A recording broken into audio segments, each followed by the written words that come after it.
আবিরের সাথে বিয়ে দিয়েছিল। আবিরের পছন্দ ছিল না। তোর বাপ যেহেতু বেঁচে নাই, এখন ওই মেয়েকে বিদায় করতেও সময় লাগবে না। পাশ থেকে আমার ননদ বলে উঠল, তোমাকে কেন হাসপাতালে থাকতে হবে? তুমি অনামিকার মামাকে বলে ওকে যেন এসে নিয়ে যায়। ও চলে গেলেই তো সব সমস্যার সমাধান হয়ে যায়। ভাইয়া আসলে নতুন মেয়ে দেখা শুরু করো। এই মেয়েকে আমার পছন্দ না, সব সময় বেশি বোঝে। তোমার ছেলেকে তোমার কাছ থেকে দূরে মানুষ বানিয়েই দেবে দেখো। শাশুড়িও তাল মিলিয়ে বলে, সেদিন শুনলাম আবিরকে বলছে এটা লাগবে ওটা লাগবে। এখানে এসে থেকেছে কতদিন? এখানে এসে কোনো কিছুতে হাত লাগাতে দেয় না আমাকে। এই মেয়ে আমার সংসার আমার কাছ থেকেই কেড়ে নিয়েছে। এত সব আমি কিছুতেই বরদাস্ত করব না। আমার ছেলের কাছ থেকে ওকে আলাদা করেই ছাড়ব। আম্মার কথা শুনে যেন আমার পায়ের তলা থেকে মাটি সরে গেল। আবিরের থেকে আমাকে আলাদা করতে চায়? কি ক্ষতি করেছি আমি তার? কেন এমন করতে চাইছে? রাজ্যের চিন্তা যেন মাথায় এসে ভর করলো। নিজেকে সামনে নিয়ে দরজায় নক করতে দুজনে চুপ হয়ে গেল। ভেতর থেকে আম্মা জোরে বললেন, কে? আম্মা, আমি চা নিয়ে এসেছিলাম, ভেতরে এসো। চা দিয়ে ভেতরে যেতেই আমার ননদ রুম থেকে বেরিয়ে এলো। আম্মাকে চা দিয়ে নিজের রুমে চলে আসবো, তখনই তিনি আমাকে পিছন থেকে ডাক দিলেন। আমি কাছাকাছি গিয়ে দাঁড়ালাম। আম্মা চায়ের কাপে চুমুক দিয়ে কাপটা হাতে রেখে বললেন, অনেক দিন তো হলো এখানে এসেছো, তোমাকে তো উঠিয়ে নিয়ে আসা হয়নি। আমি তোমার মামাকে ফোন করে বলে দিচ্ছি তোমাকে যেন এসে নিয়ে যায়। আবির আসলে ওকে তোমাদের বাড়ি পাঠিয়ে দিব। ওর সাথে এখানে এসো, আবার কয়েকদিন থেকে যেও। অনুষ্ঠান করে তোমাকে নিয়ে আসবো এক্কেবারে, কিন্তু তার জন্য সময় লাগবে একটু। আমি বাধ্যমের মতো মাথা ঝাঁকালাম। আমার দুই রকমের কথা আমার ভেতরে জ্বর তুলছে। আবিরের সাথে আমার সংসার কি সত্যিই ভেঙে যাবে? আমি তো আম্মাকে আমার মায়ের মতো ভালোবেসেছিলাম। ওনাকে দেখতে ইচ্ছে করতেই চলে আসতাম। উনি আমার সাথে ভালোভাবেই মিশতো, ভালোবাসতো আমাকে। কিন্তু হঠাৎ এত পরিবর্তন আমাকে যেন 10তলা ছাদ থেকে নিচে ধাক্কা দিয়ে ফেলে দিচ্ছে। আমি অল্পতেই ভেঙে গুড়িয়ে যাওয়ার মেয়ে নই। তবুও নিজের সংসারের কথা চিন্তা করে ভীষণ ভয় লাগছে আজ। আম্মার সাথে কথা শেষ করে নিজের রুমে চলে আসলাম। খুব কান্না পাচ্ছে আমার। আম্মার সাথে কি খোলামেলা কথা বলতে চাওয়া উচিত? মা মারা যাওয়ার পরে মামার বাড়িতে মানুষ হয়েছি। মামি কোনোদিন স্বার্থ ছাড়া ভালো ব্যবহার করেনি। মামা অন্তত ভালো মানুষ। উনি ভালোর জন্য হয়তো ওনার উপর ভরসা করে বিয়েটা করেছিলাম। আমাকে পছন্দ করেছিলেন আমার শ্বশুর। নিজের ছেলে বিদেশে থাকা সত্ত্বেও ফোনেই সবাইকে সাক্ষী রেখে ভিডিও কলে আমাদের বিয়ে দিয়েছিল। রুমে এসে খুব খারাপ লাগছে। কোনো কিছুই বুঝতে না পেরে মামাকে কল দিলাম। 2বার রিং হতে মামা কল রিসিভ করলো। আমি জোরে একটা শ্বাস টেনে বললাম, মামা। মামা হয়তো ব্যস্ত ছিলেন। চারপাশে মানুষজনের উপস্থিতি বোঝা যাচ্ছে। মামাকে ডাকতে তিনি তড়িঘড়ি করে আমার ডাকে জবাব দিয়ে বললেন, কেমন আছিস রে মা? জামাই বাবার খবর কি? কখন আসবে? মামা, আমার শাশুড়ি তোমাকে কল দিবে হয়তো। আজ আসতে বললে তুমি একদম আসবে না। কেন, কিছু হয়েছে? মামা, আমার শাশুড়ি হয়তো আমাকে পছন্দ করে না। তোর শাশুড়ি? আমার বিশ্বাস হচ্ছে না অনু। তোর শাশুড়ি তো খুব ভালো মানুষ। তুই কি কিছু করেছিস? ভুল করলে মাপ চেয়ে নে মা। ওনাকে মায়ের মতো ভালোবাসবি, সম্মান করবি। মামা, আমি কিছু করিনি। এর আগে উনি আমার সাথে খারাপ ব্যবহারও করেনি। একটু আগে আমার শাশুড়ি আর ননদ আমাকে নিয়ে কথা বলেছিল। আমাকে বাড়িতে পাঠিয়ে দিতে চাইছেন। মামা, আমার শাশুড়ি তোমাকে ফোন দিলে তুমি এসো না। তুই একদম ভয় পাস না মা। মামার সাথে কথা বলে ফোনটা রেখে দিলাম।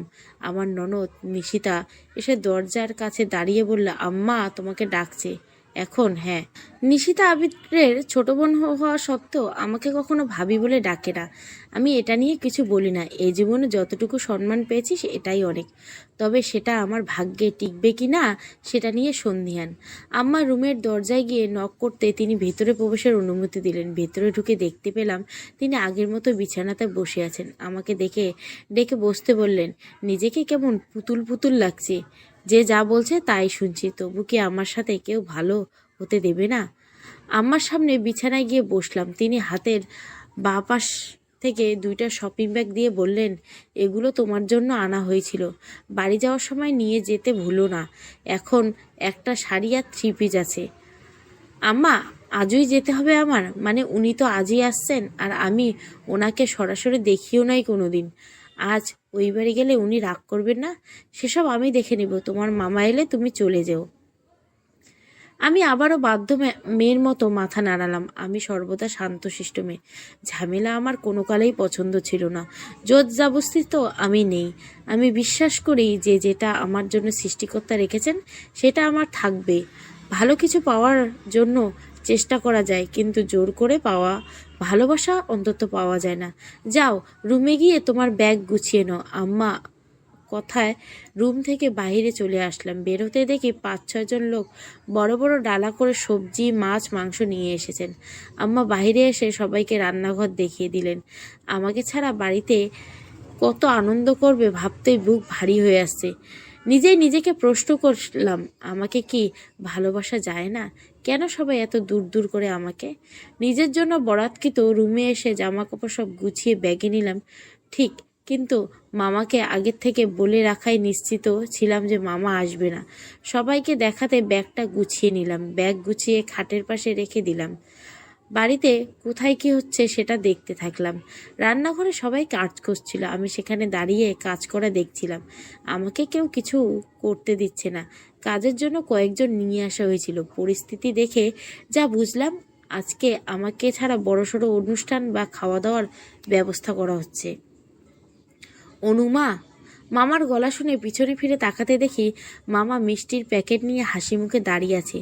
নদীর বাঁধ ভেঙে যাওয়ার মতো কষ্টগুলো যেন সব কিছু ভেঙে চুরে বাইরে আসতে চাচ্ছে। মামাকে এতবার নিষেধ করার পরেও মামা কি আমাকে নিতে এলো? মামা চায় না আমি সংসার করি? ছেলে এতদিন পর বিদেশ থেকে বাড়িতে আসবে, আর সেই ছেলের বউকে বাড়ি থেকে মামা বাড়ি পাঠিয়ে দেওয়া হচ্ছে। এই বিষয়টা কারো কাছে অস্বাভাবিক কেন লাগছে না সেটাই কিছুতে বুঝতে পারছি না। আমার মামাকে এত নিষেধ করলাম যে আমাকে নিতে এসো না, তবুও আমার শাশুড়ির একবার বলা মাত্রই তিনি চলে আসলেন। মামা তো কখনো আমার খারাপ চাইতেন না, তাহলে আজ কেন এমন করলেন? মামা কি কোনোভাবেই চাইছেন না আমি এখানে সংসার করি? আমি দুঃখ ভরাক্রান্ত মনে মামার সামনে আসলাম। মামা তখনও আসছেন। আমি মামার হাসি মুখ দেখে ভাবছি, এটা কি আসলে আমার মামা? আমার বিয়ে 2 বছর হলেও এই বাড়িতে খুব একটা আশা হয়নি। নতুন বউ উপাধিটা এখনো বিদ্যমান। মামা হেসে মিষ্টির প্যাকেট দিয়ে বললেন, তো শাশুড়ি কোথায় রে মা, দেখছি না যে? আমি আম্মার ঘর দেখিয়ে দিয়ে বললাম, আম্মা ঘরে গেছে।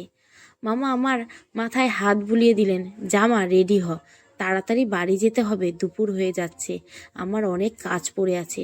মামা, আমি তো ফোন করে তোমাকে আসতে নিষেধ করলাম, তাও কেন আসলে? আমাকে তুমি ভালোবাসো না? তুমি কিভাবে এখানে আজকে আমাকে নিতে আসতে পারলে গো?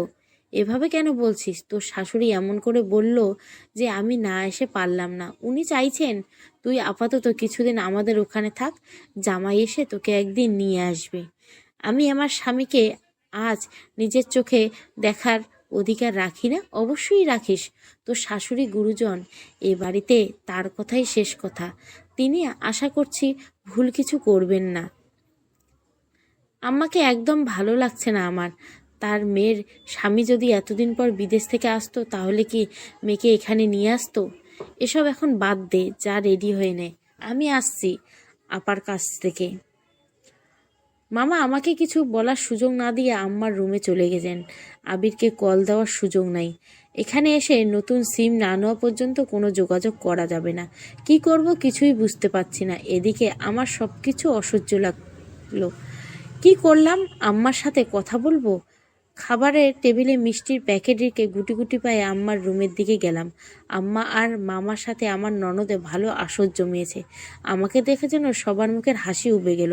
আম্মা কঠোরভাবে বললেন, এখনো এদিক ওদিক কি করছো? তোমাকে তো রেডি হতে বলা হয়েছে। মামা পাশে থেকে বলে উঠল, তোকে তো আমি তৈরি হতে বললাম মা, দেরি করছিস না? যা মা যা। মামাকে আজকে খুব অচেনা লাগছে, সব কিছু কেমন অচেনা লাগছে। কিছুটা বিরসভাবে আম্মাকে বললাম, আম্মা, আপনার ছেলে আসার পরে না হয় যাই, উনি আমাকে বাড়িতে রেখে আসবেন। আমি তো ওনাকে কখনো ফোনে ছাড়া আর কখনো দেখি নেই। আপনারা সবাই এখানে আনন্দ করবেন, আর আমি। আমাকে কথা শেষ করতে না করতে আমার ননদ বলে উঠল, শোনো, আমরা কেউ আমার আম্মার মুখের উপর কথা বলি না, ভাইয়া বলে না, আর আমিও না। আশা করছি তুমি নিজেকে সংবরণ করবে। নিশিতার এমন কথায় আমার শাশুড়ি তাকে বললেন, নিশিতা যাও, চা এনে তোমার মামাকে দাও।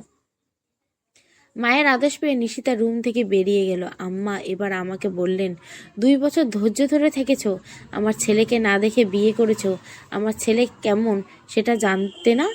এত কিছুর পরে যেহেতু পেরেছো, আজ মামার বাড়িতে যেতে পারবে। এটা এমন কঠিন কোনো কাজ না অনামিকা। আমি এই কথার পরিপ্রেক্ষিতে কি বলবো সেটা ভেবে পাচ্ছি না। হয়তো এরপর কোনো কিছু বলা হলে আমাকে নোংরা কিছু ট্যাগ লাগিয়ে দেওয়া হতে পারে। আমি মুখে মিথ্যে হাসি ফুটিয়ে আম্মাকে বললাম, ঠিক আছে আম্মা, আপনারা যেহেতু চাইছেন আমি এখান থেকে চলে যাই, সেহেতু আমি যাচ্ছি। আমার মা ছোটবেলায় আমাকে ছেড়ে চলে গেছে, বাবাও বিয়ে করে আমাকে পর করেছে, মামা মামি আমাকে বিয়ে করে পর করে দিয়েছেন। আপনারা প্লিজ আমার হয়ে থেকে যাবেন, আমার শুধু একটু ভালোবাসা চাই। আমি তৈরি হয়ে নিচ্ছি। রুমে এসে তৈরি হয়ে নিলাম তাড়াতাড়ি। বাড়িতে একটা মানুষও যেহেতু চায় না আমি এখানে থাকি, সেখানে যুদ্ধ করে তো আর টিকে থাকা যাবে না। যুদ্ধ করে টিকে গেলেও সব অতিবাহিত করা কঠিন হয়ে যাবে। একা ভালো থাকা গেলেও অনেকের মাঝে এভাবে এই পরিস্থিতিতে থাকা যায় না। তৈরি হয়ে ব্যাগ টেনে রুমের বাইরে নিয়ে আসতে আম্মার রুম থেকে সবাই বেরিয়ে এলো। রান্নাঘরে ওখানে থাকা মহিলাগুলো কেমন হাসছে, শরীর দেখে শরীরের মধ্যে কেমন একটা করে উঠছে। আমার হাতে ব্যাগ দেখে মামা এগিয়ে এসে ব্যাগটা নিজের হাতে নিল। আমাকে হাসি মুখে বলে বাড়ির বাইরে গাড়ি ঠিক করতে চলে গেলেন। আমিও সবার কাছ থেকে বিদায় নিয়ে বের হলাম। বাড়ি থেকে বের হয়ে আসার সময় বুঝলাম সবাই যেন হাঁপ ছেড়ে বাঁচলো। সবার মুখে জিতে যাওয়ার হাসি লেপ্টে আছে। মামা গাড়ি ঠিক করে দাঁড়িয়ে আছে। গাড়িতে উঠে পুরো বাড়িটা একবার চোখ বুলিয়ে নিলাম। এ বাড়িতে কি আমার আর আশা হবে? গাড়িতে মামার সাথে কথা বলার আর রুচি হলো না। মামা নিজেই একা একা অনর্গল এটা ওঠা বলে গেলেন। আমি শুধু মাঝে মাঝে হ্যাঁ হু করলাম। বাড়িতে প্রায় কাছাকাছি এসে মামা বলল, শোন মা, নিজের সাথে যাই হয়ে যাক না কেন কখনো মন খারাপ করবি না। খারাপ কিছু হলে সেটার ভালো কিছু আছে নাকি সেটা দেখবি। আমি বাইরের দিকে তাকিয়ে বলে উঠলাম, মামা, আজ আমায় বাড়ি ছেড়ে আসায় কোন ভালোটা হলো বলতে পারো? মামা আমার দিকে তাকিয়ে নিঃস্বরে বললেন, তুই কাঁদছিস না তো? তোর চোখে পানি? তাহলে হয়তো মন ভেঙছে। সংসার ভাঙতে এতটুকু দেরি সেটা বুঝতে পারছি না। আমি তো শুধু মন দিয়ে সংসারটাই করতে চেয়েছিলাম মামা, তোমরা সেটাও করতে দিলে না। আমার স্বামীকে দেখার ভাগ্য আমার বোধহয় আর হলো না। আমি শান্তশিষ্ট মেনে নেওয়া মেয়ে বলে তোমরা আমাকে এভাবে চুপ করিয়ে দিতে পারলে? একটুও বাঁধলো না তোমাদের? মা মরা মেয়েকে কিভাবে এত বাজেভাবে ঠকালে মামা? আমার মা বেঁচে থাকলে হয়তো সব কিছু এত খারাপ হতো না। সবার নাকি কেউ না থাকলে মা কখনো ছেড়ে যায় না, অথচ আমার মা সবার আগে আমাকেই ছেড়ে গেল, অন্যরা থাকবে কেন? মামা আমার কথায় আর কিছু বললেন না। তার মনে কিছু নাড়া দিল, বুঝতে পারলাম না ঠিক। মামা আমার দিক থেকে চোখ ফিরিয়ে বাইরে তাকালো। আমার চোখে চোখ রেখে কথা বলার সাহস হয়তো মামার নেই। চোখের পানি মুছে মামা আবার বললাম, নিজের বর দেখার আগে আমার সংসার ভেঙে গেল তাই না মামা? মামা আবারও আমার দিকে তাকালেন না, বাইরে তাকিয়ে বলে উঠলেন, তুই তো সব সরকারি, এখন কেন এত ভেঙে পড়ছিস? সংসার নষ্ট হওয়ার আগে জীবন নষ্ট হয়ে গেলে পারতো না মামা? আমার কথায় মামা এবার আঁতকে উঠল। আমার দিকে অগ্নিদৃষ্টি ফেলে বলল, অনু, ধৈর্য ধরতে শেখো, আজে বাজে কথা বলো না। আমার কষ্ট সব শেষ মামা, কিসের আশা আর ধৈর্য ধরবো বলতে পারো? 2 বছরে বিদেশি স্বামীর সাথে সেরকম সম্পর্ক গড়তে পেরেছিস? কত বিদেশির বউরে দেখি সারাটাক্ষণ এখানে ওখানে বসে স্বামীর সাথে কথা বলে, স্বামীকে আঙ্গুলের ইশারায় ওঠায় আর বসায়, কিন্তু তোর বেলায়? আবার কত বউ একটু সেজেগুজে শাড়ি পরে স্বামীর সাথে ভিডিও কলে কথা বলে, কিন্তু তোরে আমি শাড়ি পরা দেখিনি কোনোদিন। শুধু সুন্দর হইলে হয় না, স্বামীরে আটকে রাখার উপায় জানতে হয়। মেয়েরা তার স্বামীকে অন্যদিকে তাকাতে পর্যন্ত দেয় না। আর তোর স্বামী তোকে শ্বশুরবাড়ি থেকে বাড়িতে পাঠাবে না তো কাকে পাঠাবে? মন ভাঙ্গা নিয়ে শ্বশুরবাড়ি থেকে মামার বাড়ি এসে ঘরে ব্যাগটা রাখতেই মামি কথাগুলো অনবরত বলেই যাচ্ছেন। মামা শুধু পাশে থেকে বলছেন, শরীফা চুপ করো, এত কথা কইও না তো, নিজের কাজ করো। ব্যাগটা হাত থেকে নামিয়ে বললাম, মামি, কোনো পুরুষ জোর করে নিজের করা যায় না। শুধু পুরুষ কেন, কোনো নারীকে জোর করে নিজের করা আরও সম্ভব না। সেক্ষেত্রে আমি নিজেই সেই পুরুষের সান্নিধ্য চেয়েছিলাম। নারী যেমন খুব সহজে কোনো পুরুষের হতে পারে, তেমনি সে না চাইলেও কেউ তাকে নিজের করতে পারে না। আমি তার জন্য অপেক্ষা করব। মামি আমার দিকে কয়েক কদম এগিয়ে এসে বলল, মামার ঘাড়ে বসে বসে আবার খেতে আসছিস? এতদিন তো কম জ্বালাসনি মা। আমি তো আপনাদের 1 টাকাও খরচ করিনি মামি, উল্টে আমি টাকা দিয়েছি আপনাদের। আমার মায়ের তো কম ছিল না বা কম নেই। আমি কেন কারো ভালো ব্যবহারটুকু পাই না মামি? কি করেছি আমি আপনার? শ্বশুরবাড়ির মানুষের কাছ থেকে অবহেলা পেয়ে এখানে চলে এসেছি। আমারও এমন দিন এসেছিল। সে সময়ের কথা, আমি আমার স্বামীর কাছে গুরুত্ব পাবো, তখন সে তোকে নিয়ে পড়ে থেকেছে। মামা ধমকের সুরে মামিকে শাসিয়ে দূরে সরিয়ে যেতে বললেন। মামির কথায় যেন বুক চিনচিন ব্যথা হলো। মামির মন বিষিয়ে যাওয়ার কারণ আমার প্রতি মামার ভালোবাসা। এতিমদের হয়তো আসলেই ভালোবাসা পাওয়ার অধিকার নেই। সৎ মায়ের অবহেলা দেখে মামা এ বাড়িতে নিয়ে এসেছিল। আমার এখানে আসার কারণে মামি এতগুলো বছর আমাকে সহ্য করেছে। আমাকে চুপ থেকে মামি আবারও বলে উঠলেন, ভেবেছিলাম এবার বুঝি এসব পাঠ চুকিয়ে শান্তিতে থাকবো। না, আবারও এসে হাজির। মামির কথায় উত্তর আসলে আমার আর কিছু বলার নেই। শুধু মনে মনে সৃষ্টিকর্তাকে বললাম, আল্লাহ, আমার মাকে তো নিয়েছো, এবার কথা আর কষ্ট সহ্য করার হিম্মতটুকু নাও না দয়া করে। এটা যদি হারাই তাহলে নিজের মনটাকে আমি আর বাঁচিয়ে রাখতে পারবো না। একটা দীর্ঘশ্বাস ফেলে নিজের রুমটায় চলে গেলাম। দরজা খুলে দেখলাম আমি যাওয়ার সময় যেভাবে রেখে গিয়েছিলাম ঠিক ওভাবেই আছে। আমার রুমে কারো আসার প্রয়োজন পড়েনি। আমি থাকতেও কারো কখনো প্রয়োজন পড়তো না। রুমটা পরিষ্কার করে কাজে লেগে পড়লাম। সব কাজ শেষ করতে করতে প্রায় বিকেল হয়ে গেল। গোসল সেরে বিছানায় গা এলিয়ে দিলাম। ফোনটা হাতে নিয়ে অচেনা নাম্বার থেকে 2বার কল। ব্যালেন্স চেক করে দেখলাম সেখানে মিস কল দেওয়ারও টাকা নেই। বিকাশ থেকে রিচার্জ করে নম্বরটায় কল ব্যাক করলাম। রিং হতেই ওপাশ থেকে কেউ কল রিসিভ করলো। ফোন রিসিভ হতেই সালাম দিলাম। ওপাশ থেকে ভরাট পুলিশ গলায় কেউ বলে উঠল, আপনি অনামিকা বলছেন? জি, আপনি কে? আমি কুরিয়ার থেকে বলছি। আপনার নামে একটা পার্সেল আছে, বড় সড়ো পার্সেল। ভেতরে কি আছে সেটা বলতে পারছি না, এসে নিয়ে যাবেন। আমার নামে পার্সেল, তাও আবার বড় সড়ো? বিষয়টা আমাকে উদ্বিগ্ন করে তুলল। কে পাঠালো আমাকে পার্সেল? নিজের প্রশ্নে দমিয়ে বলে উঠলাম, কোথা থেকে এসেছে ওটা? কে পাঠিয়েছে? প্রেরকের নাম লেখা আছে? ইংরেজিতে কোনো পেজে নাম লেখা হতো, মানুষের নাম নই বাপু। তাড়াতাড়ি নিয়ে যাও, যাও দেখতে পাবে। ঠিক আছে। লোকটা ওপাশ থেকে কলটা কেটে দিতেই যেন চিন্তা বেড়ে গেল। ফোনটা রাখতে দেখে মামি দরজার পাশে দাঁড়িয়ে। ওনার মুখটা দেখে আমার মুখটা মলিন হয়ে গেল। এই মানুষটা আমি না চাওয়া সত্ত্বেও কষ্টে রেখেছি। আমি কারো উপর জুলুম করেছি। আমাকে কিছু না বলতে দেখে মামি বলে উঠল, বিকেল হয়ে গেছে, কটা খেয়ে উদ্ধার করলেই তো করতে পারেন। আপনার মামা এসে আবার আমার উপর চড়াও হবে। বাড়ির সব দোষ তো সবসময় আমারই হয়। মামির দিকে তাকিয়ে মিথ্যা হাসির চেষ্টা করে বললাম, আমাকে ভালোবাসা যায় না তাই না মামি? ভালোবাসা গেলে কি আর আমার মা আমাকে ছেড়ে চলে যেত? চিন্তা করবেন না, আমি না চাওয়া সত্ত্বেও যে আপনার কষ্টের কারণ হয়েছি না, এই কষ্টে আমি আর আপনাকে রাখবো না। আমি আমার জন্য আলাদা একটা বাড়ি করব। আমার একলা জীবন একাই পার করে দিব। আমি চাই না আমার জন্য কেউ অসুখী হোক। আর কয়েকটা দিন একটু সহ্য করে নিন মামি। কথাটা আবেগে বলে দিলাম। তোমার কি আসলেই এই মানুষগুলোকে ছেড়ে থাকতে হবে? নিজের উপর নিজেরই মায়া হচ্ছে। এই মানুষটার ভালোবাসা পেতে শাড়ির আঁচল ধরে পিছনে পিছনে ঘুরতাম। কখনো আদর করে কোলে নিত, আবার কখনো চোখেও দেখতো না। আমার কথায় মামির মুখটা যেন আর একটু কালো হয়ে গেল। আমার কথার দমে গেলেন উনি। কি জানি আমার দিকে চোখ রেখেই বলেন, পরে গিয়ে উদ্ধার করো, আপাতত খেয়ে নে, বিকাল হয়ে গেছে। বিছানা থেকে উঠে আলমারি থেকে বোরখাটা বের করে করতে করতে বললাম, আমার বিরিয়ানি খেতে ইচ্ছে করছে। কুরিয়ার থেকে কল এসেছিল আমার নামে নাকি কিছু একটা এসেছে, ওগুলো আনার সময় রেস্টুরেন্ট থেকে খেয়ে আসবো। আপনি বাড়িতে এসেছেন জন্য আমার মামা গরুর মাংস আর খিচুড়ি রান্না করতে বলেছিল। খুব কষ্ট হয়েছে রান্না করতে। ওগুলো খেয়ে যেখানে যাওয়ার সেখানে যান, না খেয়ে 1 পা বাইরে যেতে পারবেন না। যখন যেটা ইচ্ছে হয় সেটা করতে পারবেন না এই বাড়ি থেকে। মামির কথায় বেশ অধিকারবোধ বুঝতে পারলাম। এই মহিলাকে আমি 20 বছরেও চিনে উঠতে পারলাম না। কেমন মানুষ উনি, কেন এক এক সময় এক এক রকম আচরণ করে। বোরখাটা বিছানার উপর রেখে বললাম, ভালো তো বাসেন না, শত্রু ভাবেন।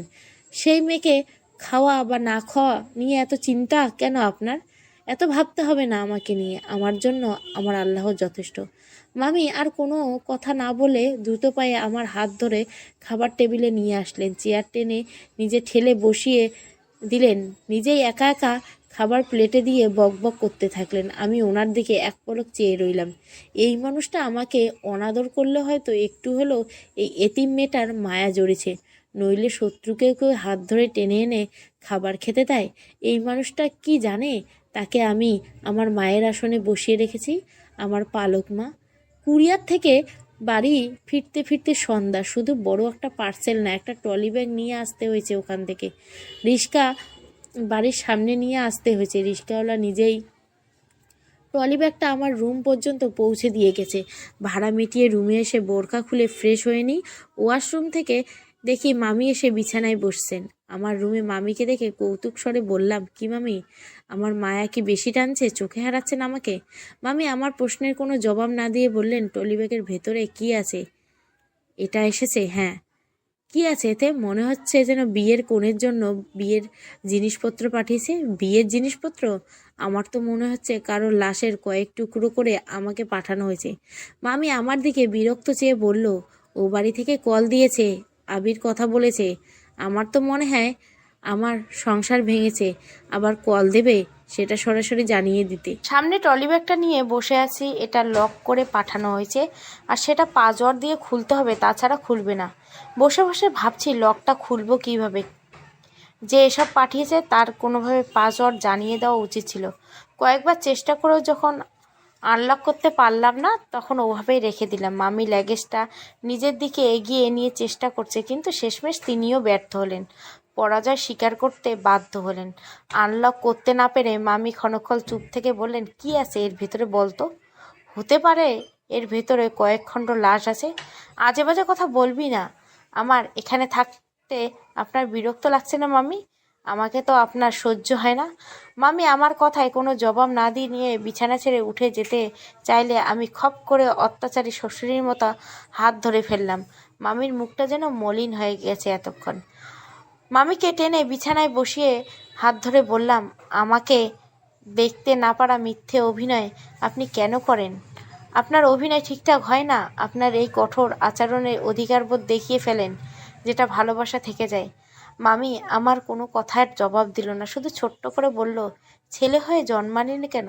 ছেলে হয়ে অন্তত আজীবন রেখে দিতে পারতাম। পেলে পুষে এত বড় করে অন্যের হাতে দিতে হতো না। কার মুখে কি শুনছি আমি? মামি আর কিছু বলছে না। ইচ্ছেতে কিংবা ভুল করে কথাখানা বলে ভুল করে ফেলছে মনে হচ্ছে হয়তো তার। আমি আবার উঠে বললাম, মেয়ে হয়ে জন্মাচ্ছি, এত বছর জ্বালিয়েছি, আর জ্বালাতন সহ্য করতে হবে না। সুন্দর না? আপনার তো খুশি হওয়ার কথা। ছেলে হলে নিজেই তো জ্বালাতাম, সাথে বিয়ে করে বউ বাচ্চা সহ জ্বালাতাম। তখন তো আরও বড় শত্রু হয়ে যেতাম। মামি এবার রাগী গলায় হুঙ্কার দিয়ে বললেন, মুখ দিয়ে কি মিষ্টি কথা বেরোয় না? অন্যের কথা তো ভালো মেয়ের মতো মুখ বুজে সহ্য করিস, আর আমার সাথে কেমন আচরণ করিস। দেখ, নিজেই দেখ। তুই আমার শত্রু হবি না তো কে হবে? ছেলে হইলে এরকম করে পিছনে লাগতে আসতি না। কেউ কেউ সম্মানের মানুষ, যাদের সাথে কথা মেনে নেওয়া ছাড়া উপায় থাকে না।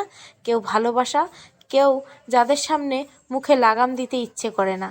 আমার কথায় মামির মুখে হাসি ফুটে ওঠে। এই প্রথমবার এই মানুষটার মুখে এত সুন্দর স্নিগ্ধ হাসি দেখতে পেলাম। এ যাবৎ তার কঠোর ব্যবহার আমি অভ্যস্ত ছিলাম। মানুষটা আমাকে ভালোবাসতো সেটা টের পেতাম, কিন্তু কখনো ধরা দিত না। মামির দিকে এগিয়ে এসে বললেন, মিসেস শরীফা, আপনার হাসি সুন্দর। এই হাসি দিয়ে কি আমার মামাকে বশ করিয়ে রেখেছেন? তুই এত কষ্টে মজা করতে পারিস কিভাবে অনু? মামির সাথে এসব নিয়ে কথা বলার আর সাহস হলো না। কষ্ট পাত্তা না দিলে সে আরও বড় আকার ধারণ করবে। যতটুকু সম্ভব নিজেকে ভালো রাখার চেষ্টা করে যাওয়া। কারো কপালে সংসার সুখ নাও থাকতে পারে না, অন্য ভালো কিছু তো থাকবে। সৃষ্টিকর্তা আগের থেকে সব ঠিক করে রেখেছেন, শুধু আমাদের মেনে নিতে হবে। কি হলো, চুপ করে আছিস? মামির কথায় ফিরে তাকালাম। বিছানা ছেড়ে উঠে নিজেই বললাম, এসব নিয়ে কথা বলতে একদম ভাল লাগছে না মামি। বাইরে থেকে আসছি, ঘরে ভালো লাগছে না। মামিকে রেখেই বাড়ির বাইরে আসলাম। চারপাশে অন্ধকার হতে শুরু করছে। বেশ খানিকক্ষণ হয়ে গেছে। বাড়ির সামনে সুপারি গাছ কেটে বসার জায়গা বানানো হয়েছে। সেখানে গিয়ে বেশ কিছুক্ষণ ঝুলিয়ে বসলাম।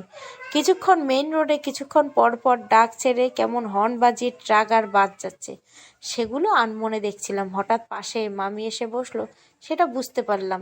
বাড়িতে মামি ছাড়া কেউ ছিল না। মামা রাতে বাড়ি ফিরবে। মামি ভেবে আর না তাকায় রাস্তার দিকে তাকিয়ে রইল। হঠাৎ পুরুষালী কণ্ঠে বলে উঠল, কেমন আছিস অনু? গলা শুনে যেন ছিটকে পড়লাম আমি। অন্ধকারে মুখটা স্পষ্ট দেখতে পাচ্ছিলাম না। বসা থেকে সোজা দাঁড়িয়ে আছে আমি। গলা শুকিয়ে কাঠ হয়ে গেছে মনে হচ্ছে। কাপা কাপা গলায় বললাম, কে আপনি? আমার কথার সাথে সাথে সেই পুরুষ বসা থেকে উঠে দাঁড়ালো। লম্বা আর বিশাল দেহী মানুষটা আমার দিকে এগিয়ে আসতে লাগলো। বাড়ির দিকে পিছিয়ে যেতে থাকলাম। বাড়ির দিকে দৌড় দিব এমন সময় সে বলল, প্লিজ দাঁড়িয়ে যাও নু। আমার পা যেন এবার রীতিমতো কাঁপাকাঁপি শুরু হয়ে গেল। নিজেকে সামলে নিতে ব্যতিব্যস্ত হয়ে পড়লাম। পুনরায় প্রশ্ন করলাম, কে আপনি? রাতের বেলা এখানে কি করছেন? লোকটা সোজাসাপটা জবাব, আমি রিহেম। রিহেম? কে রিহেম? তোর ভাই। আমার ভাই? আমার কোনো ভাই নাই। তুই মানিস আর না মানিস, আমাদের দুজনের শরীরে তো একই রক্ত বইছে। আমার মায়ের একটাই সন্তান, আর সেটা হচ্ছে আমি। তোর বাবার তো একটা সন্তান না। আমার কোনো বাবা নেই। বাবা ছাড়া কেউ পৃথিবীতে আসতে পারে না। আমার বাবা অনেক বছর আগে মারা গেছে। আমি যখন এ বাড়িতে আসি তখনই মায়ের সাথে বাবাকে কবর দিয়ে এসেছি। আর আমি হয়তো আপনার চেয়ে বয়সে বড় হব, তাই আপনি করে বললে খুশি হব। আপনার সাথে তুই করে কথা বলার মতো সম্পর্ক নেই আমার। পারবো না আমি। তুই চাইলে তোকে আপা বলতে পারি, কিন্তু আপনি কখনোই বলবো না। আমার আশেপাশে যেন আপনাকে কোনোদিন আর না দেখি। আমার মামামুই যদি জানতে পারে আপনি এখানে এসেছেন, তাহলে আপনাকে আস্ত রাখবে না। হঠাৎ মামির গলা শুনতে পেয়ে সামনে দাঁড়ানো মানুষটা বলে উঠল, আপা, আব্বা অসুস্থ, তোকে দেখতে চাই, তাই আমি আজ এখানে এসেছি। আমার কোনো বাবা নেই, আপনি আসতে পারেন। আমি নিজেই আর ওই মুহূর্তে দাঁড়িয়ে না থেকে সেখান থেকে চলে আসলাম। আমার বাবা পরিচয়ের মানুষটার কথা আমি কখনোই কানে নিতে চাই না। ওই মানুষটা আমার একটা সুন্দর জীবন শেষ করে দিয়েছে নিজের হাতে। বাড়িতে প্রবেশ করার পরেও বাইরে মানুষটা সেখানে দাঁড়িয়েছিল। এটা আমার মায়ের গুণধর স্বামীর ছেলে, আমার ভাই নয়। আমার তো কেউ নাই পরিচয় দেওয়ার। বাড়ির মধ্যে আমাকে দেখতে পেয়ে মামি দরজার সামনে থেকে চিৎকার দিয়ে বলে উঠল, ঘরে আয়, তোর ওই চাবি আমি খুলে ফেলেছি। এক প্রকার দৌড়ে ঘরে এসেই দেখি মামি সত্যি সত্যি ওটা আনলক করেছে। তাড়াতাড়ি সেদিকে গিয়ে দেখলাম মামি তালাটা আনলক করতে পারলে ব্যাগের চেন এখনও খুলেনি। আমাকে এগিয়ে আসতে দেখে মামি মুখে হাসি লেপ্টে বলল, পাসওয়ার্ড 4টা 1 দেওয়া। অবাক হয়ে জিজ্ঞাসা করলাম, আপনি কিভাবে জানলেন? হঠাৎ করে দিয়েছি আর খুলে গেল। জলদি দেখ ভিতরে কি আছে। আমার চেয়ে আপনিই দেখি বেশি এক্সাইটেড মামি। কথা না বলে তাড়াতাড়ি খুলে দেখ। আমি আর দেরি না করে ব্যাগের চেন খুলে ফেললাম। উপরের অংশটা সরিয়ে দিতে অবাক। মামি আবারও হাসতে হাসতে বলে উঠল, দেখছিস, আমি বলেছিলাম না বিয়ের শপিং হবে হয়তো। কিন্তু এসব কে দিবে মামি? জামাই হয়তো দিয়েছে। উনি দিলে এখানে আজকে কিভাবে দিবেন এগুলা? আমার মনে হচ্ছে এটা অন্য কারো কাজ। অন্য কাউকে কে দিবে এত টাকার জিনিস? 2-3 দিনের মধ্যে তোমার ডিভোর্সের কাগজ চলে আসবে, সিগনেচারটা করে দিও। তোমার কাবিনে যে টাকা দেওয়ার কথা ছিল সেটা আবির পাঠিয়ে দিবে।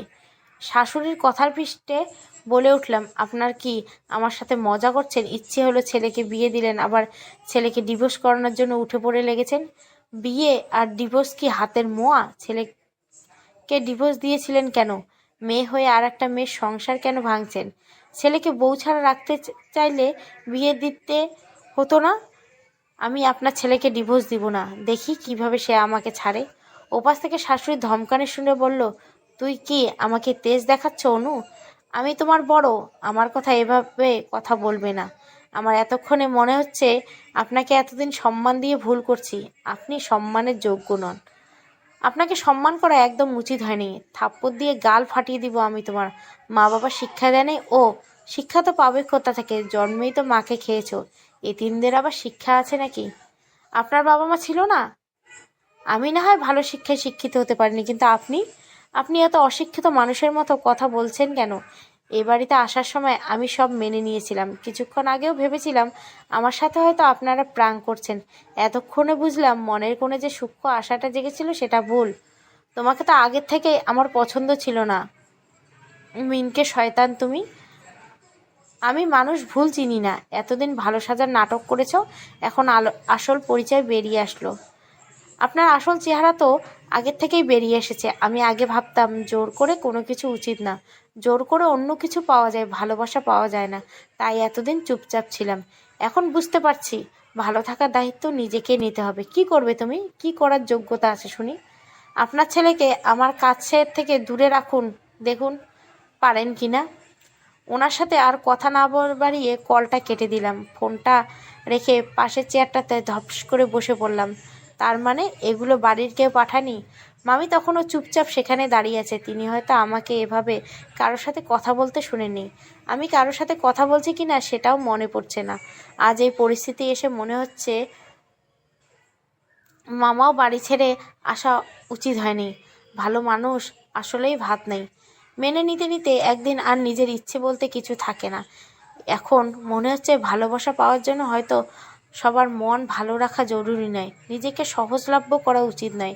মামি এতক্ষণে আমার কাছাকাছি এসে বসলেন। চেয়ার শুদ্ধ আমাকে টেনে বিছানার দিকে এগিয়ে নিয়ে হয়তো আজ প্রথমবারের মতো তিনি আমায় জড়িয়ে ধরলেন। আমার হৃদস্পন্দন বেড়েছে, ভেতর থেকে কান্না ঠেলে আসছি চাইছিল। বারবার বুক ফেঁপে উঠছি, ফুপিয়ে উঠেছি আমি। মামি আমার মাথায় হাত বুলিয়ে দিতে দিতে বললেন, কাঁদিস না রে মা। মামির কথায় আমার কষ্টগুলো যেন বাঁধ ভেঙে বেরিয়ে এলো। মামি কোমর শক্ত করে জড়িয়ে ধরে বুকে মাথা রেখে শব্দ করে কান্না করে উঠলাম। আমি আর কিছুতেই নিজেকে শক্ত রাখতে পারলাম না। সকাল থেকে তো অনেক কিছু সহ্য করলাম, মনে হচ্ছে একটু ভেঙে গুড়িয়ে যায় আর কেউ এসে আমার টুকরো টুকরো অংশগুলো গুছিয়ে দেবে। আমি তো এতিম, আমাকে আবার কে গুছাবে? নিজেকে নিজেরাই ঠিক রাখতে হবে। কিছুক্ষণ গলা ছেড়ে চিৎকার করে কান্না করলাম। নিজের বুকের ভারী ভাবটা একটু হলেও যেন কমে গেল। মামির কাছে থেকে নিজেকে ছাড়িয়ে নিয়ে সোজা হয়ে বসে চোখ গাল মুছে নিলাম। চোখ মুখে মুছে মামিকে ভাঙা ভাঙা গলায় বললাম, মামা কোথায় মামি? দোকানে আছে। তো শাশুড়ির সাথে এমন ব্যবহার করলি কেন? তুই না ধৈর্যশীল মেয়ে? তুই তো তখন বললি তোর শাশুড়ি নাকি সম্মানের মানুষ, তাই ওনার কথা মেনে নিয়ে চলে এসেছিস। মামি কথাগুলো বলেই আমার দিকে তাকালো। আমি নীরব স্বরে বললাম, আমার কথা শুনে আপনার মনে হলো মামি উনি এখনও সেই সম্মানের জায়গায় ধরে রাখতে পেরেছেন? কি হয়েছে খোলসা করে বল তো। আর কি বলবো, নদী ভাঙনের মতো আমার সংসার ভাঙতে চলছে। কি বলছেন উনি? 2-3 দিনের মধ্যে ডিভোর্সের কাগজ আসবে। তোর মামাকে একবার ফোন কর। মামা তো আমাকে নিয়ে এসেছে। আমি কতবার নিষেধ করেছিলাম মামাকে যেতে। বলেছিলাম মামা আমার শাশুড়ি কল দিয়ে যেতে বললে আসার প্রয়োজন নেই। মামা তবুও গিয়েছিল আমাকে আনতে। কল লাগা তুই ওনাকে। আমার আর কারোর সাথে কথা বলতে রুচি হচ্ছে না মামি। মামির হাতে ফোনটা ধরিয়ে দিয়ে বললাম, আমি কাল সকালে ওই বাড়িতে যাব মামি। আমার সংসার আমাকে বুঝে নিতে হবে। আমি কেন সব কিছু হারাবো? কী দোষ আমার? মামি কল করার প্রায় আধ ঘন্টা পর মামা বাসায় ফিরলেন। মামা এমন করে বাসায় ফিরছেন, বলছে যে মামা আর দেরি করতে পারেননি। আমি তখন দেওয়ালের সাথে হেলান দিয়ে চোখ বন্ধ করে বসে আছি। মামি পাশেই বসে আছেন। বাইরে এসে মামার গলা শোনা যাচ্ছে। মামি দৌড়ে গিয়ে গেট খুলে দিল। দুজনেই আমার রুমের দিকে আসছে। মামি আগে রুমে ঢুকলো, মামাও সাথে সাথে প্রায় এলেন। আমার মুখের অবস্থা দেখে এক প্রকার আঁতকে হয়ে জিজ্ঞাসা করলো, কি হয়েছে, কান্না করছিস কেন? আমাকে কিছু বলার সুযোগ না দিয়ে মামি নিজে বলে উঠল, অনুকে তুমি এ বাড়িতে কেন নিয়ে এসেছো? অনু নাকি তোমাকে কল দিয়ে নিষেধ করছিল যেতে, তবুও কেন ওকে নিয়ে এসেছো তুমি? মামা আমার দিকে একবার তাকিয়ে মামির দিকে তাকালেন, শক্ত গলায় বললেন, তাতে তোমার কি? তুমি ওর সাথে খারাপ ব্যবহার করছো? মামিও তেজ গলায় বলে উঠল, আমি তো ওর ছোটবেলা থেকে ওকে দেখতে পারি না, আজ আর নতুন কি? মামা মামিকে আর কিছু না বলে বিছানার পাশে বসালেন। নরম স্বরে আমাকে বললেন, কি হয়েছে মা, কাঁদছিস কেন? মুখে তাচ্ছিল্যে হাসি ফুটিয়ে বললাম, কি আর হবে, সংসার ভাঙার আনন্দে একটু কান্না করছি। তুই এখন ওটাই নিয়ে বসে আছিস? থাকবো না? না, থাকা উচিত নয়। সংসার ভাঙা এত সহজ না মামা। আরে বাবা, সংসার কেন ভাঙবে? মামি এগিয়ে এসে ভুরু কুচকে বলে ওঠে, এই তুমি ওকে মিথ্যে সান্ত্বনা একদম দিবে না। তুমি ওকে ও বাড়ি থেকে নিয়ে এসেছো কেন সেটা বলো। আমি মামার দিকে সোজা হয়ে বললাম, আমি নিষেধ করার পরে ওখানে আজ কেন গেলে মামা? কেন আমার সংসারটা ভাঙতে তুমি সাহায্যের হাত বাড়িয়ে দিলে? মামা আমাদের দুজনের দিকে একবার তাকিয়ে বলল, কি হয়েছে তোদের, বলবি আমাকে? এত হাইপার হয়ে যাচ্ছিস তোরা? অনু শাশুড়ি কল করেছিল, উনি বলেছেন 2-3 দিনের মধ্যে ডিভোর্সের কাগজ পাঠিয়ে দিবে। মামির কথায় যেন মা আকাশ থেকে পড়ল। মামির কথা শেষ হতে না হতে তিনি চিল্লিয়ে বলে উঠলেন, কি কি বলছো তুমি? মাথা একদম ঠিক আছে? আপা কেন এমন বলবেন? বলছে তো, উনি বলার পরেই তোমাকে কল দেওয়া হয়েছে। মামি এবারে কথায় মামা কিছুক্ষণ চুপ হয়ে রইল, কিছু বলছে না। কেন জানি না, কোনো অনুভূতি এখন অনুভূত হচ্ছে না। চুপচাপ মুখে কুলু বেটে কিছুক্ষণ পর নিঃশ্বাস ফেলছি। মামা কিছুক্ষণ মৌন থেকে নীরবতা ভেঙে বললেন, আমি কি তবে ভুল করলাম? মিথ্যে কথা বিশ্বাস করলাম? কিন্তু উনি এমনটা করলেন কেন? আমি আর মামি যেন এবার নড়েচড়ে বসলাম। তার মানে মামাকে মিথ্যে বলা হয়েছে। আমি আর মামি একে অপরের দিকে কিছুক্ষণ দেখলাম। মামি আমার দিক থেকে নজর ফিরিয়ে নিয়ে বললেন, কি বলছেন উনি? মামা মেঝের দিকে তাকিয়ে আছেন, অন্য মনস্ক দেখাচ্ছে মামাকে। মামি আরও জিজ্ঞাসা করেন, তোমাকে কল দিয়ে উনি কি বলেছিলেন? মামা মামির দিকে না তাকিয়ে আমার দিকে তাকিয়ে নিজে প্রশ্ন ছুড়লেন, আমি কি তবে তোর সংসার ভাঙলাম? মামা বেশ স্পষ্টভাবেই বললেন, আমাকে ঠকানো হয়েছে। তুই ফোন রাখার পর তোর শাশুড়ি আমাকে কল দিয়েছিল। প্রথমে তোর ননদ কথা বলে তোর শাশুড়ির সাথে কথা বলতে বলে। উনি ফোন কানে নিয়ে আমাকে বলেন, আবির আর তোর যেহেতু আয়োজন করে বিয়ে হয়নি, তাই তোকে সারপ্রাইজ দিবে বলে এই বাড়িতে পাঠাবে। তোদের আবার বিয়ে দেওয়া হবে ধুমধাম করে। এতগুলো ভালো খবর শুনতেই আমি তোকে নিয়ে আসতে গিয়েছিলাম। মামি বলে ওঠে, উনি যদি ওসবে করবেন তাহলে এখন এসব করছেন কেন? আমি মামিকে ডেকে বললাম, মামি আমার মামাকে ঠগানো হয়েছে, আমার সংসার ভাঙার পরিকল্পনা করা হয়েছে। আমি আর এসব সহ্য করব না, কালকেই আমি ওই বাড়ি যাব। মামা আবার বলে উঠলো, তুই যাবি না মা? তুই যাবি? আমি নিজে কাল ওখানে রেখে আসবো। তার আগে আমি তো শাশুড়ির সাথে কথা বলবো। হ্যাঁ মামা, আমি আমার সংসার বুঝে নেব, কালকেই আমি ওখানে যাব। মামা প্রায় আধ ঘন্টা যাবৎ আমাকে আর মামিকে রুমে থাকতে বলে বাইরে গিয়ে আমার শাশুড়ির সাথে কথা বললো।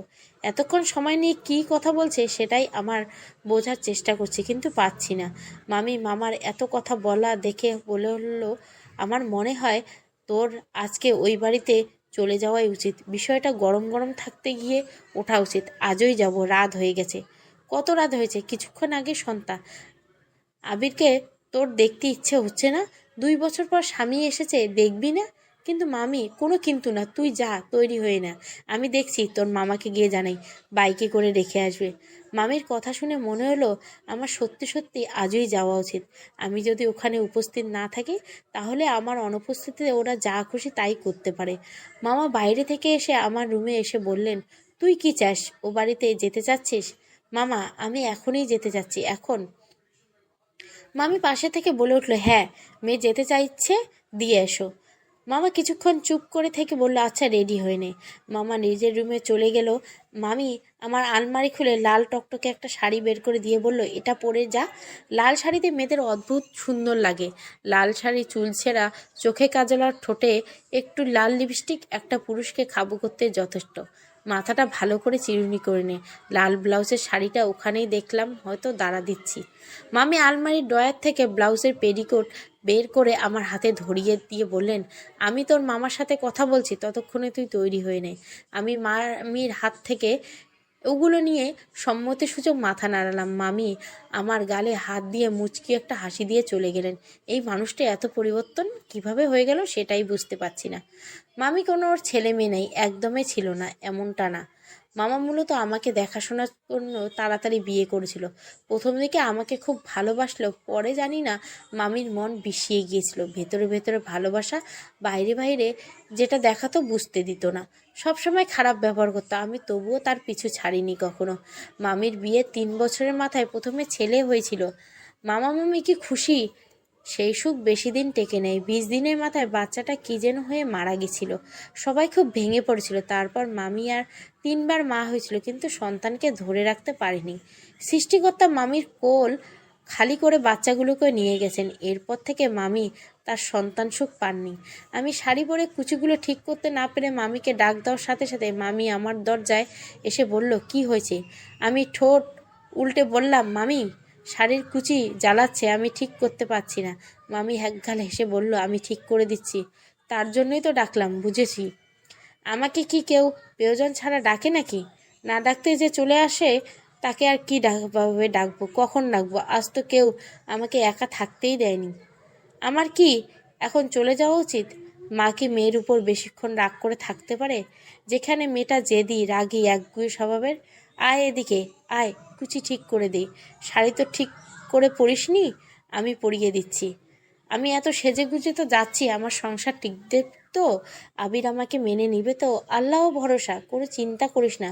শুধু কোনো কিছুতেই হার মানবি না। তোর শাশুড়ি খুব ভালো মানুষ। তখন আর তার ফোন কল বা কথাবার্তা আমার খুব আজব লেগেছে। যে আমার সাথে যেমন করবে আমি তার সাথে ঠিক সেরকমই করব।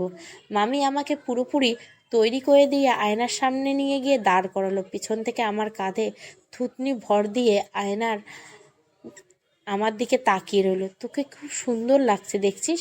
বরকে নিজের দিকে আকর্ষণ করতে মেয়েদের সেজে থাকতে হয়, বুঝলাম। মামি এবার সোজা হয়ে দাঁড়িয়ে বললেন, আমি তোর মামাকে বের হতে বলছি। মামি, ওই ল্যাগেজটা ভালো করে রেখে দিয়েন। কে দিল সেটা জানতে পারলাম না। আচ্ছা, রেখে দিব। আমি ভাবছি আবারও চোখের পানি ফেলে ফিরে আসতে হয় কি না।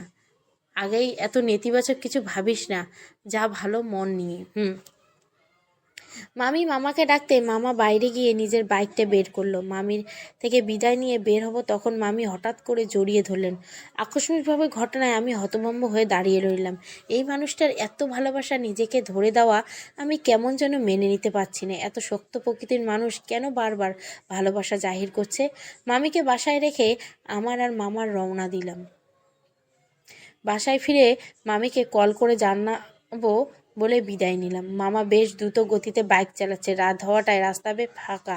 আমি মামার কাঁধে হাত রেখে চুপচাপ বসে আছি। নিজের স্বামীকে প্রথমবার সামনাসামনি দেখার জন্য একটা উত্তেজনা কাজ করছে। আমি যাওয়ার পরেও বাড়িতে কি হবে সেটা বুঝতে পারছি না। শুধু এটুকু বুঝতে পারছি যে আমাকে নরম হওয়া যাবে না। বিয়ের আগে মেয়েরা কিছু কিছু ছেলের ঘরে উঠে যায় বিয়ের জন্য। আজ প্রয়োজনে স্বামীকে পেতে এমন কাজ করতে হবে। নিজেকে বারবার বোঝাচ্ছি ভেঙে পড়া যাবে না, শক্ত থাকতে হবে। তবুও ভেতর থেকে একটা ভয় কাজ করছে। আমাকে একদম চুপ থাকতে দেখে মামা বলল, ও বাড়িতে যেতে ভয় লাগছে? হ্যাঁ মামা, আমার শাশুড়ির সাথে তোমার কি কথা হলো? ওসব তো শুনতে হবে না। তুই ওখানে গিয়ে আগেই কারোর সাথে খারাপ ব্যবহার করিস না। আমি আগে আগে কারোর সাথে খারাপ ব্যবহার করি না মামা। কেউ কিছু বললে আজ আর জবাব দিবি না। বাড়িতে খেয়ে শাশুড়ির কাছে খারাপ ব্যবহারের জন্য ক্ষমা চাইবে। তখন হয়তো একটু বেশি রাগ দেখানো হয়ে গেছে। আমি মাপ চেয়ে নিব, সমস্যা নেই। তবে উনি যদি আবার খারাপ ব্যবহার করে তাহলে আমি চুপ থাকবো না। একটু সহ্য করে নিস। চেষ্টা করবো মামা। তবে আমার খুব ভয় লাগছে, ওনারা কি আমার সাথে ভালো ব্যবহার করবে? দেখি গিয়ে চল। আমি আর কথা বাড়ালাম না। এখন শুধু বাড়িতে পৌঁছানোর অপেক্ষা করতে লাগলাম। মামার গতি বাড়িয়ে দিলেন। আমি চুপচাপ বসে চোখ বন্ধ করে আল্লাহকে ডাকতে লাগলাম। তিনি একমাত্র আমাকে এসব থেকে বাঁচাতে পারেন। মামা বাইরে সামনে এসে বাইক থামালেন। সদর দরজার ভেতরে দিয়ে একপাশে রেখে লক করে রাখে মোবাইলের সময় দেখে বললেন, 10:30 বেজে গেছে, আয় মা, তাড়াতাড়ি আয়। মামা আগে আগে হাঁটা দিয়ে শুরু করলেন। আমি মামার পিছন পিছন হাঁটছি। বুকের ভিতরটা কেমন যেন করছে। অতিরিক্ত ভয়ে পেটের নাড়িও কাঁপছে। বেশ বুঝতে পারছি হাঁটার শক্তি পাচ্ছি না। মনে হচ্ছে এখনই মাথা ঘুরে পড়ে যাব। এ বাড়িতে এর আগেও এসেছি, কিন্তু এমন কখনো হয়নি। মামা গিয়ে দরজার সামনে দাঁড়ালো। আমার দিকে তাকিয়ে মুচকে হাসি দিয়ে বলল, আমার মার মুখ এমন কাঁদো কাঁদো লাগছে কেন? মামা, আমার ভয় লাগছে। ধুর মেয়ে, কিছু হবে না, সাহস রাখ। মামা আমার মাথায় হাত বুলিয়ে কলিং বেল চাপলেন। মামা বেল বাজানোর সাথে সাথে দরজার ওপাশে শব্দ হলো। কেউ খুলতে চলে এসেছে। মনে হচ্ছে ওপাশে কেউ তৈরি ছিল দরজা খোলার জন্য। দরজার পাল্লা সরে গেল। দরজার ওপাশে আমার ননদের হাসি মুখের দেখা মিলল। আমাকে দেখেই বলে উঠল, চলে এসেছে। দরজার বাইরে আমি আর মামা দাঁড়িয়ে আছি। আমার বুকের ভেতরটা কোনো এক অজানা ভয়ে দুমড়ে মুচড়ে যাচ্ছে। এরপর কি হবে সেটা ভেবে যেন মাঝ সমুদ্রে ডুবে যাচ্ছে। আমাকে চুপচাপ দাঁড়িয়ে থাকতে দেখে মামা বললেন, বেশি রাত হয়ে গেল মা, নিশিতা উপাস থেকে হেসে হেসে বলল, না না মামা, ভেতরে আসুন। মামা ভেতরের দিকে গেলে নিশিতা আমার হাত ধরে ভেতরে টেনে নিয়ে দরজা আটকে দিয়ে বলল, তোমাকে কিন্তু দারুণ লাগছে, একদম নতুন বউ বউ লাগছে। নিশিতার কথা যেন আমার মাথার উপর দিয়ে গেল। সকালের ব্যবহারের সাথে যেন আকাশ পাতাল পার্থক্য। সকালে সেই মানুষটার সাথে এখনকার সেই মানুষটার কোনো মিলই দেখছি না। আমি মেরে দাঁড়িয়ে আছি, নিশিতার দিকে পলকহীন চোখে তাকিয়ে ভাবছি মানুষ কত না রং, তাই না? আমাকে চুপ করে দাঁড়িয়ে থাকতে দেখে নিশিতা বলে উঠল, এভাবে দাঁড়িয়ে থাকবে, ভেতরে যাবে না? এসো এসো। নিশিতা এবার আমার হাত ধরে টেনে ভেতরে নিয়ে এলো। বাড়ি যেন জমজমাট আয়োজন। বাসার আম্মার আর নিশিতা ছাড়া আরও কয়েকজন আছে। আমাকে দেখে আমার দিকে একজন এগিয়ে এসে আমার শাশুড়িকে ডেকে বললেন, আপা, তোর ছেলের বউ তো চলে এসেছে, দেখ লাল টুকটুকে বউ এসেছে বাসায়। আমার শাশুড়ি রুমে উকি দিয়ে দেখলাম মামা আর আম্মা কথা বলছে। আমাকে চেয়ারে বসানো হলো। চারপাশে সব কিছু যেন স্বপ্ন স্বপ্ন লাগছিল। সবাই আমাকে নিয়ে এত ব্যস্ত হয়ে পড়েছে কেন কিছুতেই বুঝতে পারছি না। আমাকে রেখে নিশিতা নিজের রুমে চলে গিয়ে আবার ফিরে এসে বলল, চলো আমার রুমে যাই। কিন্তু কি হয়েছে আমি কিছুই বুঝতে পারি না। কি করছো তোমরা? কিছুই করছি না আপাতত, তবে করব এখন। আমার রুমে জলদি চলো। নিশিতা আমাকে তার রুমে নিয়ে এসেছে অনেকক্ষণ আগে। আমাকে আবার প্রথম থেকে তৈরি করে দিচ্ছে। আরেকটা নরম লাল টকটকা শাড়ি পরিয়ে দেওয়া হচ্ছে, সাজিয়ে দেওয়া হচ্ছে প্রথম থেকে। আগে শুধু হালকা লিপস্টিক দেওয়া থাকলো, এরপরে কিছুই বাদ গেল না। নিশিতা ছোট্ট একটা আয়নার সামনে ধরে বলল, দেখো তো কেমন লাগছে। আয়না নিজের মুখে ঠিক সামনে ধরায় পুরো মুখটা সেখানে দেখা যাচ্ছে। এর আগে কখনো আমার এরকম ভারী সাজা হয়নি। আমাকে সাজলে যে এত সুন্দর লাগবে এটা কখনোই ভাবিনি। নিজের দিক থেকে নিজেই যেন চোখ ফেরাতে পারিনি। নিশিতা আমাকে চুপ থাকতে দেখে বলে উঠল, আমার ভাইয়া আজ তোমার উপর থেকে চোখ ফেরাতে পারবে না। একদম পরী লাগছে তোমাকে, বুঝতে পারছো না? তুমি বেশি সুন্দর নাকি আমি বেশি সুন্দর পরে সাজাতে পারি? আমি নিশিতার এমন কথার পরিপ্রেক্ষিতে কোথাও জবাব না দিয়ে মামা কোথায় জিজ্ঞাসা করলাম। নিশিতা পূর্বের মতো একগাল হেসে বলল, মামা তো আম্মার সাথে দেখা করে কথা বলেই চলে গিয়েছে। আমার সাথে দেখা করে গেল না? তোমাকে তো সাজিয়েছিলাম তাই আর আসেনি। চিন্তা করো না, কাল ঠিক চলে আসবে। এখন আমি কিছুই বুঝতে পারছি না। আবিরকেও বাড়িতে কোথাও দেখিনি আসার পর থেকে। এদিক ওদিক কয়েকবার খুঁজে এক পলকের জন্য দেখতে পাইনি। নিশিতা আমাকে বসিয়ে রেখে বলল, দাঁড়াও, আম্মাকে ডেকে নিয়ে আসছি। আম্মা তো তোমাকে এই সাজে দেখার জন্য অধীর আগ্রহ অপেক্ষা করছে। আমি অবাক হয়ে জিজ্ঞাসা করলাম, কি হচ্ছে এসব নিশিতা? আমি কিছুই বুঝতে পারছি না। সকালে আমাকে বাড়ি থেকে চলে যেতে বললে, আবার এখন নিচ থেকে সাজিয়ে দিচ্ছ। আম্মাও নাকি দেখার জন্য অপেক্ষা করছে, আবার এদিকে আবিরকেও দেখছি না। নিশিতা একগাল হেসে বলল, এখন এসব ভুলে যাও। কি হচ্ছে সেটা শুধু দেখতে থাকো। আমি যাই, বাইরে সবাইকে এখন বিদায় করি, অনেক রাত হয়ে গেছে। তুমি এখানে বসো। নিশিতা প্লিজ এরকম করো না, আমি সব কিছু জানতে চাই। সকাল থেকে আমার সাথে সব অদ্ভুত ঘটনা ঘটছে। বললাম তো এখন কিছু বলবো না। নিশিতা আর কিছু না বলে রুম থেকে বের হয়ে চলে গেল। রুমে আর কেউ নেই। একাই বসে ভাবতে থাকলাম কি হচ্ছে আমার সাথে। হঠাৎ মনে পড়লো আসার সময় আমি মামিকে কল করিনি। তাড়াহুড়ো করে ব্যাগ থেকে ফোনটা বের করলাম। মামিকে কল দেওয়ার সাথে সাথে মামি ফোন রিসিভ করলো। কল রিসিভ করতে বলে উঠলো, কে যেন যাওয়ার সময় বলে গেল বাড়িতে গিয়ে কল দিবে। সরি মামি। মানুষ এভাবে ভুলে যায়, তাই না? প্লিজ মামি, সরি। এ বাড়িতে সবাই যা শুরু করে দিয়েছে যে আমি সব ভুলেই গিয়েছিলাম। মনে হতেই আপনাকে কল দিয়েছি। একটুও দেরি করিনি সত্যি, এখন মনে পড়ে যায়। আর কি হবে মামি, আমি এখনও কিছুই বুঝতে পারছি না। সকালে আমাকে চলে যেতে বলল, সন্ধ্যায় শাশুড়ি কল দিল, ডিভোর্সের কথা বলল, এখন আবার আমাকে নতুন বউ সাজানো হয়েছে। আবিরকে এখনও দেখিনি, বাড়িতে বোধহয় নেই। চিন্তা করতে হবে না কিছু নিয়ে। তো চিন্তার দিন শেষ মানে? চিন্তার দিন শেষ। এখন ইনশাল্লাহ সব কিছু ভালো হবে। জানি না কি হবে। ও মামা গিয়েছে? হ্যাঁ, তার থেকেই তো সব শুনলাম। তুই তো ভুলেই গিয়েছিলি আমাকে। ভুলিনি মামি, খুব মনে রেখেছি। আচ্ছা শোন, এখন থাক মা, আমার সকাল সকাল চলে আসবো। আমার চিন্তা হচ্ছে মামি। চিন্তার কিছু নেই। আচ্ছা রাখলাম, ঠিক আছে। ফোন রাখার সাথে সাথে নিশিতা আর আম্মার রুমে প্রবেশ করলো। আম্মার মুখোমুখি হতে আমার নিজেকে খুব ছোট লাগছে। সন্ধ্যায় কত খারাপ ব্যবহার করলাম, শাশুড়ির মুখোমুখি হতে আমার লজ্জা লাগছে। আমার তো কিছু করার ছিল না, দেওয়ালে পিঠ ঠেকে গিয়েছিল আমার। আমি দুজনকে আসতে দেখে মাথা নিচু করে অপরাধীর মতো বসে রইলাম। আম্মা এসে আমার পাশে বসলেন। আমি তখনও মাথা নিচু করে বসে আছি। আম্মা থুতুনি হাত দিয়ে আমার মুখ উঁচু করে বললেন, মাশাআল্লাহ, কি সুন্দর লাগছে আমার বৌমাকে। আমি আম্মার দিকে তাকিয়ে বললাম, আম্মা কোনো কথা না। আম্মা, তখনকার জন্য আমি দুঃখিত, প্লিজ আমাকে মাফ করে দিন। এসব ভুলে যাও, এসব কথা আর মনে রেখো না। আম্মা, আমি বুঝতে পারিনি, বিশ্বাস করুন। আমাকে প্লিজ ক্লিয়ার করে বলবেন আমার সাথে কি হচ্ছে এগুলো? তোমাকে আজ নতুন বউ হিসাবে আবার নিয়ে আসা হলো। তোমাকে তো নিয়ে আসা হয়নি, আমি নিজেই এসেছি। ওই তো একই হলো। তোমাকে আসতে বাধ্য করা হয়েছে, জন্যই তো এসেছো। এখন আর কোনো কথা না, এখন যাও, সোজা ছাদে চলে যাও। এখন ছাদে যেতে হবে? হ্যাঁ, যেতে হবে। কিন্তু কেন? নিশিতা পাশ থেকে বলে উঠল, আমার ভাইয়া তার নতুন বউয়ের জন্য অপেক্ষা করছে, তার সামনে যাবে না? আমি কিছু না বলে চুপচাপ বসে রইলাম। আম্মা নিজেই এবার নিশিতাকে বলল আমাকে এগিয়ে দিতে। আম্মা আমার মাথায় হাত দিয়ে দোয়া করে নিজের রুমে চলে গেলেন। নিশিতা এবার আমাকে নিয়ে সিঁড়ির কাছে এসে বলল, যাও, এবার একাই যাও। ভাইয়া অনেকক্ষণ ধরে তার বউয়ের জন্য অপেক্ষা করছে। অল দ্য বেস্ট ভাবি। নিশিতা চলে গেল। আমি এক হাত দিয়ে শাড়ির কুচিগুলো ধরে সামান্য পরিমাণ উঁচু করে ছাদের দিকে অগ্রসর হলাম। ছাদে পা রাখতে বুঝতে পারলাম বাম পাশে একজন দাঁড়িয়ে আছে। বেশ উঁচু লম্বা পুরুষটি বিশালাকার দেহের অধিকারী। পুরুষটির রেলিংয়ের হাত দিয়ে বাইরের দিকে তাকিয়ে আছে। আমার পায়ের শব্দ পেতে তিনি আমার দিকে ফিরে তাকালেন। ছাদের এপাশটায় স্বল্প আলোয় ঝাড়বাতি লাগানো হয়েছে। আলো নিভছে আর জ্বলছে। এক পা দুপা করে এগোচ্ছি আর আমার স্পন্দন বাড়ছে। আমাকে এগোতে দেখে সামনে দাঁড়ানো পুরুষটি আমার দিকে এগিয়ে আসতে শুরু করলো। আমরা দুজনে একে অপরের সামনে দাঁড়িয়ে আছি। এতদিন হাজার হাজার মাইল দূরত্বকে জয় করে আমরা আজ সামনাসামনি দাঁড়িয়ে। ওনার মুখের দিকে তাকাতেই দেখলাম উনি আমার দিকে মুগ্ধ চোখে চেয়ে আছেন।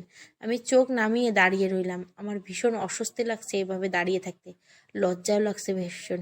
নীরবতা ভেঙে তিনি বললেন, কেমন আছো অনু? আমি চোখ তুলে চাইলাম। আমার চোখ টলমল করছে। এখনও বিশ্বাস করতে পারছি না আবির আমার সামনে দাঁড়িয়ে। এই মানুষটা সত্যি আমার সামনে দাঁড়িয়ে। আবিরের প্রশ্নের কোনো জবাব না দিয়ে বলে উঠল, আপনাকে একটু ছুঁয়ে দেখি। আপনাকে আমার বিশ্বাস হচ্ছে না। কেমন যেন স্বপ্ন স্বপ্ন লাগছে। মনে হচ্ছে এখনও ঘুম ভেঙে যাবে আর স্বপ্নটা শেষ হয়ে যাবে। আপনাকে প্লিজ একটু ছুঁয়ে দেখি। আবিরের প্রশ্নের কোনো জবাব না দিয়ে বলে উঠলাম, আপনাকে একটু ছুঁয়ে দেখি। আপনাকে আমার বিশ্বাস হচ্ছে না। কেমন সব স্বপ্ন স্বপ্ন লাগছে। মনে হচ্ছে এখনই ঘুম ভেঙে যাবে আর স্বপ্ন ভেঙে যাবে। আপনাকে প্লিজ একটু ছুঁয়ে দেখি। আমার কথায় মুচকি হাসে আবির। এক ঝটকায় আমাকে বুকে টেনে নেয়, আলতো করে জড়িয়ে নেয় আমাকে। যে নারী নিজের পুরুষের বুকে মাথা ঠাঁই পায় সে নারী ভাগ্যবতী হয়। মা হারানোর পর নিজেকে কখনো ভাগ্যবতী মনে হয়নি, আবার নতুন করে নিজেকে ভাগ্যবতী মনে হচ্ছে। ওনার বুকে মাথা রেখে চুপচাপ চোখ বন্ধ করে আছি নীরবতা ভেঙে। তিনি বলে উঠল, অনু, নিচে যাবে না? মাথা তুলতে নরম সরে বললাম, আর একটু এভাবে থাকি। এই, তোমার লজ্জা লাগছে না আজকে যাকে দেখলে তাকে জড়িয়ে থাকতে? আমার বর, আমি জড়িয়ে ধরে রাখবো তাতে কার কি? আপনার সমস্যা হলে আপনি সেটা দেখবেন না। আচ্ছা তাই? জি। ওনার বুক থেকে মাথা তুলে বললাম, আমাকে সকালে মামার বাড়ি পাঠিয়ে দেওয়া হয়েছিল কেন বলুন তো? আবির হাসতে হাসতে বলে, সেটা জানার জন্য রুমে যেতে হবে। আমার সুন্দরী বউকে আলোতে একটু দেখানোর জন্য মনটা আনচান করছে। 2 বছর খুব কম সময় না। বিয়ের সময় বউয়ের টানে এতদিনও আসেনি। আমি এখন তাড়াতাড়ি রুমে যাব না। যাবে না? যাব না। সত্যি যাবে না? আমাকে মিথ্যে বললে যাব না। এতদিন এই আমার মায়ায় আসেননি, আজ ভালোবাসা উতলে পড়ছে। সারাদিন কান্না করিয়ে এখন এসেছেন প্রেম দেখাতে। আমার অনু কি রাগ হয়ে গেল? বলেই পাজাকোলা করে নিয়ে সিঁড়ির দিকে এগোতে লাগলো আবির। আমি ভয়ে শক্ত করে 2 হাত দিয়ে তাকে ধরে রইলাম।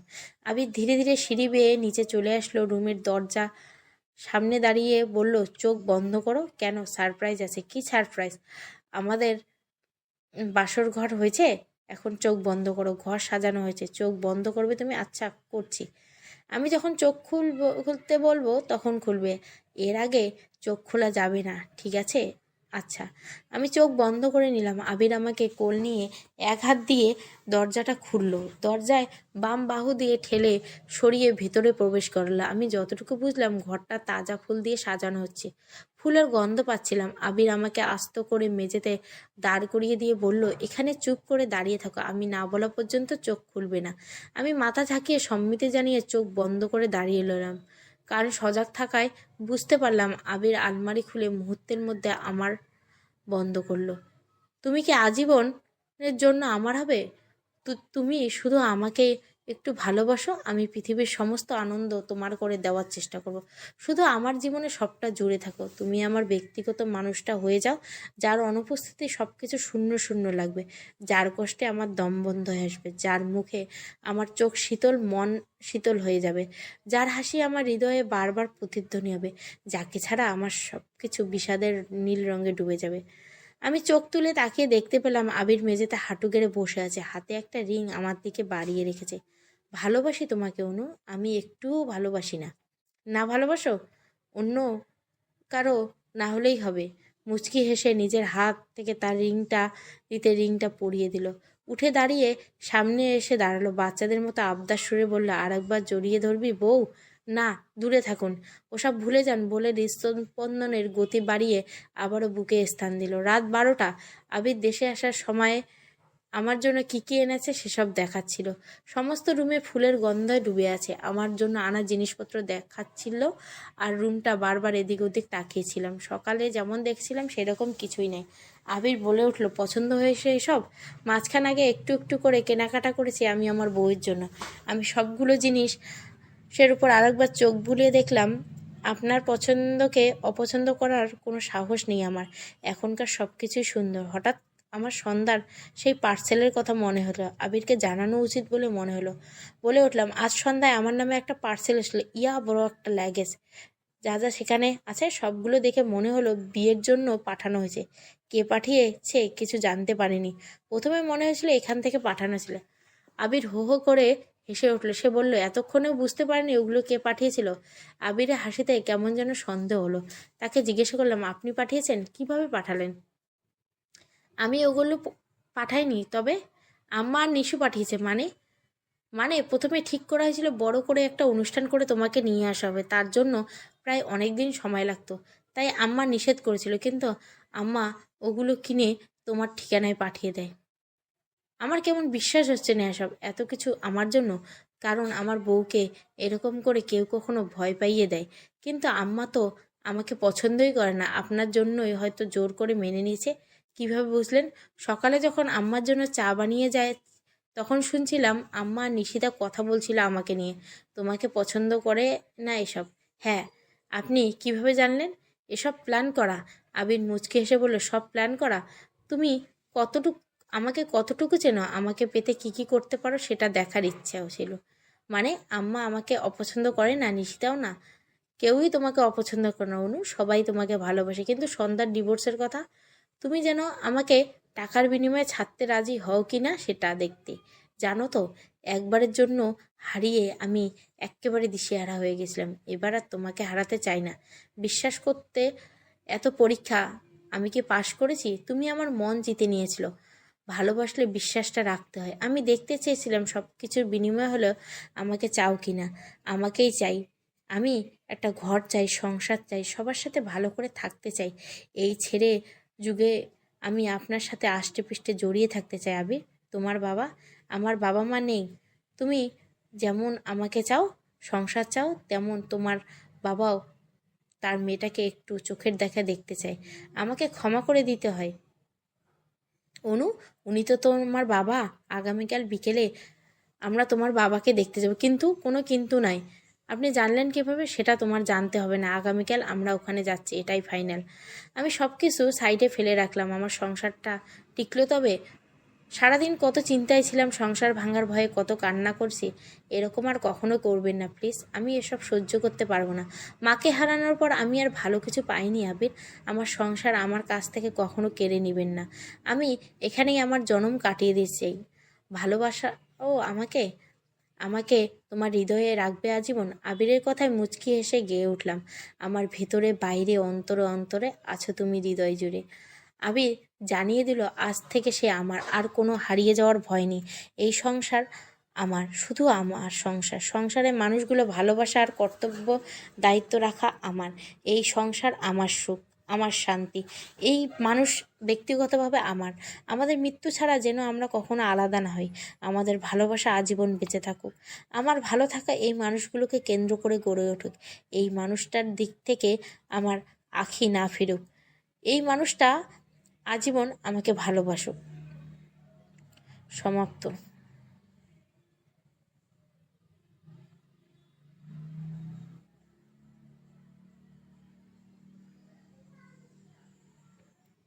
গল্পটা ভালো লাগলে অবশ্যই লাইক, শেয়ার এবং সাবস্ক্রাইব করবেন।